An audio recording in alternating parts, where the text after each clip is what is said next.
kerteng ke jonga kada ulari suciang bala produce but direct ya kane ka film ka kerteng komei jonga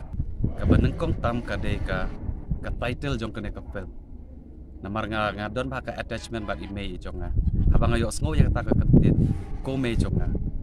50% nala de ngala rai lupa bangan produce ka sa setang bangan ngap ya ka khana andai habang la yo sngo lele ya ka khana kadon ka social message ka ba ai jing nek jing sneng ya ka imlang ka salang khamtam e ya ka kam shong kha shong man pat ki khla jan long asngo ba ka biang ba yang bangan produce kum uwe unong sna film nga don shibun ki jing thrang hala de ki mut bunjai ki genre ki banga nga kwa ban sna ki film te khamtam e nga hakis ki bat ki por ki bala dep ru ngala shna bun hi ki film ki badon be ya ka subject ka bolong kalong family man shu ong no ki duna ki action sequence ki duna ka romance ka duna andre ka don be kata ka khana hakabaye de bat ka longying long sem ka imlang sa lang ka society ka jong ni te hadin bangala ngap lele ka full story jong ka ne ka film ngala rai andre nga ya keren bat ini i haibok paryong ibade i story writer mo ong ba ka ne ka film jong hi ladanga shoot hakata ka high standard kamot ka jinglut kan bun te nakaliang jongaru ngaduna ka pisa dengan la shuong ye i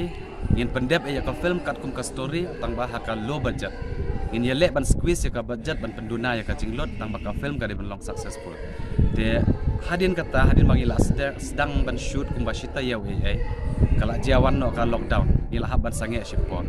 te handrai wat la ka tar ngaklem du mensim ngala nang penjanai shu ya ki dialog ban ya ki ya ka storyline kum shuong no rengkat ka jing ya ai jing mut lang bat ini hi inong tho nga ong long ne am ladangi penkala no ang ni ta yong hoi ka biang palat te kum tangi la ya trailang ni ya liu jing mut lang bat ngila pen per ka tu ka ni ki benta jong ka story bat menta ka sngi philayo i yo so hang ni ha ka bangila la ban pen i paj ba ya ka ne ka film ka jong tengah sngungu e yo blay bat kum ju ya ki team ki cast and crew jonga ki bala ya sha bat nga what happening ka jing duna pisah kum bat shu ong na happening ka jing duna pisah kabam kadi le se ngamla ban penbiang yaki kumbang adi hok ban penbiang hakapor bangi le shooting ka transportation ngamla ban le shaw le on ya baro khot kumbang adi ban le as a producer tang bawat la kataru kim sham la thaw ya kata kila ai ka khti ka diang ka khti ka mon bar kila ya trai mon sko bhar kat bat nga te kane ka film jungi kala long ka bajop mata ki don sa lightly ki story ki bala tho do ju unong tho ba phai bok paryong ya ka ba la ai kerteng ka wei wat len ka wei ka pisar leng a ya ka way pat irang kwa ban pu suspense wat yang ngaru impat ya tu ya ka title ta ya kitaru ngin saya le lang le sengila ban ya produce lang ne la ban produce mangam marwe ya katangin saya pet pila kendiat mas pangkani ka filmi ku me jonga kumbakat no ai ka layat kum no thai ka habai de ka jinglut tengkalang pi don e ban ong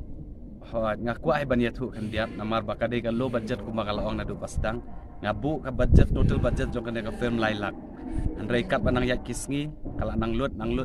bat kam syam ladap kata te habanga khen kelum nadong sedong nadu bangi sedang hadu bandai yo release bat ka buy certificate CBFCA kala poi syaka lailak tam khendiak nga syuko ban apil ya ki pajba ki baju kersan ya ki film kasi om tangi ki jonga andrai ya barokhat hi namar PUE menta bangi ki khasiru ngila sedang ban kiu hakane kalian tas ngobha ban ai ka jing kersan ka barat ba nak menta ka jongi nakamenta ka ne ka film komei jonga bat namenta kiwi ki film khasiru ki bandang mi nang ne shakmat kumba phila ya karsan hakisngi ba ki por ki balada